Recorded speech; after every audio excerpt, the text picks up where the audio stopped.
L'erreur qu'il ne devrait pas faire, c'est qu'au préalable, il devrait se préparer. Se préparer déjà à savoir qu'arriver ici, là, il y aura un changement de culture vraiment élevé et également ce climat-là. Il faut comprendre que la Russie, c'est vraiment un pays vraiment développé, vraiment sécurisé. Et ça fait également partie des pays où... Chers abonnés, salut, bienvenue encore sur la chaîne Le Pays. Aujourd'hui, nous sommes avec un frère camerounais, c'est ça? Camerounais, n'est-ce pas? Camerounais. D'accord, il est camerounais. Je vais lui laisser le son à lui-même de se présenter, à vous la communauté. Alors, bonjour mon frère, s'il te plaît, est-ce que je peux te présenter à la communauté? Bonjour mon frère, déjà merci de l'occasion. Je suis Dani Tchalokoumou, étudiant camerounais en Russie, à l'université agrotechnologie de Russie. Agrotechnologie de Ryazan. Ah, d'accord. Alors, ça fait combien de temps que tu es en Russie exactement? Bon, je suis en Russie, je suis en Ryazan pour moi depuis 3 mois. Donc, je suis arrivé à mi-octobre. Ça fait 3 mois que je suis en Russie. D'accord.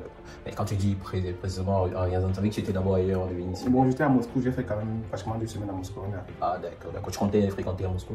Non. C'est parce que j'avais un ami là-bas, il fallait déjà m'acclimater d'abord du pays avant d'arriver ici. Ah, d'accord, je comprends parfaitement. Ok, alors, qu'est-ce que tu fais actuellement à Ryazan? Actuellement, je suis en année de PAC-FAC, dans l'université agrotechnologie de Ryazan. Comme les universités de la Russie, quand on est arrivé en Russie en tant qu'étudiant, il faut d'abord passer par la PAC-FAC.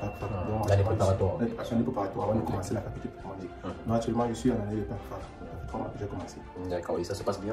Bon, ça se passe bien. C'est vrai que c'est pas évident, c'est pas facile pour ceux-là qui viennent de l'Afrique ou des pays où dont les langues sont originaires du latin en fait. Du latin. D'accord. Donc c'est tout ça. Ok, et en salle, on vous donne les cours en quoi? En français, en anglais, ou bien on parle directement russe? Comment ça se passe? C'est vrai qu'actuellement nous avons pratiquement 3 enseignantes. Il y en a 2 qui, pour nous faire davantage comprendre, ne parlent l'anglais. Mais il y a certaines qui uniquement ne parlent que le russe. Ok, d'accord. Et ça se passe bien quand même? Ça se passe quand même bien. Pour déjà 3 mois, c'est là quand même quelque chose. Ok, et avec vos frères d'études et tout, il y a les différentes nationalités ou bien c'est seulement les Camerounais dans votre salle? Bon, c'est avec qui nous sommes en classe actuellement. Si là, nous avons quand même peut-être nous avons les Marocains et les Algériens. Les Marocains, les Algériens. Ah, eux aussi qui apprennent le russe. Okay. Après la langue, après les cours d'année préparatoire, qu'est-ce que tu comptes faire? Tu vas continuer les études ou bien qu'est-ce que tu comptes faire? Déjà, je suis venu ici là pour continuer un master. Parce que j'avais une licence en mécanique, donc je compte continuer soit en production mécanique ou tout ce qui concerne la mécanique. Comme les technologies de transport aussi. Exactement. Ah, d'accord. Donc ça veut dire que grâce à ta licence que tu as obtenue au pays, c'est possible pour toi de faire le master ici? C'est possible, complètement possible. Ah, d'accord. C'est quelque chose qui va beaucoup édifier. Ok, le cycle de master, ça prend combien de temps s'il te plaît? 2 ans. 2 ans. Et après les 2 années, qu'est-ce que tu comptes faire? Tu vas rester ici en Russie, travailler? Bon, ça va dépendre des opportunités qui me seront présentées dans le pays. Donc, ça va dépendre des opportunités.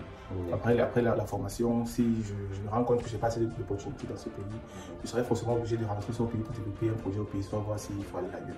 D'accord, je comprends.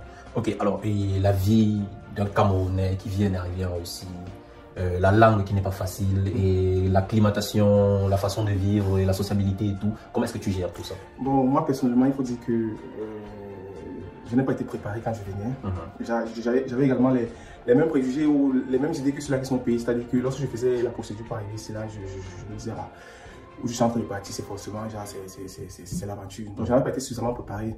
Préparé au niveau peut-être du climat, de la langue et tout. C'est vrai, quand je suis arrivé ici, là, c'est vrai également que j'avais peut-être quelques moyens, quelques sommes qui pourraient me permettre de vivre quelques temps. Mais j'ai eu la chance de tomber dans une communauté qui avait déjà mis sur pied un groupe qui nous permet de travailler.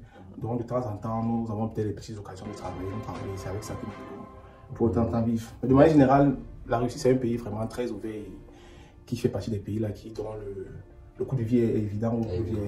C'est très évident pour ceux qui viennent des pays peut-être pauvres de s'en sortir. Oui, s'en sortir facilement. D'accord. Ok, donc ça veut dire que tu essaies de plutôt t'en sortir quand c'est sociable et tout. Oui. Déjà, puisqu'il y a beaucoup de personnes qui disent que la Russie, il y a beaucoup de racisme et tout, comment est-ce que tu vois cela? Bon, j'ai pas quand même vu ça depuis que je suis arrivé. C'est vrai que j'ai pas parcouru toute la Russie pour dire, mais depuis que je suis à Ryazan, il n'y a vraiment pas ce genre de choses. Le seul problème pour moi depuis que je suis arrivé, c'est vraiment le climat. C'est quelque chose qu'on n'a pas été habitué. Tu quittes un pays où c'est 30 degrés, tu arrives ici, c'est pratiquement dans les moins 30, c'est complètement difficile. D'accord, je comprends parfaitement. Alors dis-nous s'il te plaît, comment est-ce que tu fais, Dani, pour pouvoir t'en sortir, pour pouvoir vivre ici, manger, pouvoir peut-être t'acheter des trucs? Est-ce que tu prends encore de l'argent à tes parents au pays pour pouvoir vivre ici ou bien, je sais pas, comment est-ce que tu fais pour vivre? Moi justement, c'est comme j'ai dit tout à l'heure, quand je suis arrivé ici, j'avais quand même eu une préparation de pratiquement un mois, ça savais que j'avais une somme qui pourrait me permettre de vivre pendant un seul mois. Mais j'ai eu la chance que c'est là après une semaine quand je suis arrivé, c'est là j'ai trouvé une communauté, c'est-à-dire ici à Riazan, j'ai trouvé une communauté dans lequel en fait il y avait un groupe, on parle du groupe de Charbonnais, un groupe de Camerounais qui avait multiplié. En fait, un groupe dans lequel il y avait les propositions de travail. Quand je suis arrivé une semaine après, il y avait les jobs comme le chantier, les trucs comme ça, le raquet, les linge et tout. Donc, c'est avec ça qu'on arrive à tenir au quotidien. Je comprends parfaitement. Ok, et qu'est-ce que tu peux conseiller à tes frères camerounais ou bien africains qui sont là, qui te regardent et qui peut-être ont cette envie de voyager pour la Russie? Qu'est-ce que tu peux leur conseiller? Déjà, il faut déjà retirer dans la tête que la Russie c'est un pays compliqué ou difficile, ou c'est un pays dans lequel il est pratiquement difficile de vivre. L'erreur qu'il ne devrait pas faire, c'est qu'au préalable, il devrait se préparer. Se préparer déjà à savoir qu'arrivé ici, là, il y aura un changement de culture vraiment élevé, et également ce climat-là. Il faut comprendre que la Russie, c'est vraiment un pays vraiment développé, vraiment sécurisé. Et ça fait également partie des pays où le coût de vie est assez élevé. C'est possible de vivre, vraiment possible. C'est possible. D'accord. Alors, après, à part cela, est-ce que tu as un projet en parallèle que tu comptes peut-être lancer étant ici en Russie, ou bien parce que bon, tu sais, le tout, c'est pas seulement de compter sur l'école. Bon, maintenant, est-ce que tu as un projet parallèle que tu as déjà fixé, ou bien que tu as déjà établi, que tu pourrais peut-être partager avec la communauté qui est ici? Bon, c'est vrai que en quittant du pays, j'étais enseignant de langue allemande quand je suis quitté. Et quand je venais ici, là, j'avais également pour ambition de donner des cours d'allemand entre temps, des cours d'allemand et des cours d'anglais entre temps et tout. J'ai quand même trouvé aussi quelques Camerounais ici là qui avaient des projets d'aller ailleurs dans d'autres pays.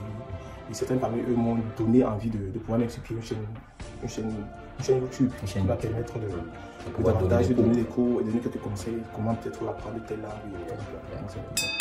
C'est une très bonne idée de partager déjà ce que tu sais faire, parce que si tu as la possibilité de pouvoir échanger avec des gens, de pouvoir peut-être créer une communauté comme celle-là que nous avons aujourd'hui, avec laquelle tu peux échanger tout ce que tu connais, c'est déjà quelque chose de très bien. Ok, alors merci beaucoup Dany d'avoir répondu à nos questions aujourd'hui. Vivement à la prochaine. Bonne journée. Merci.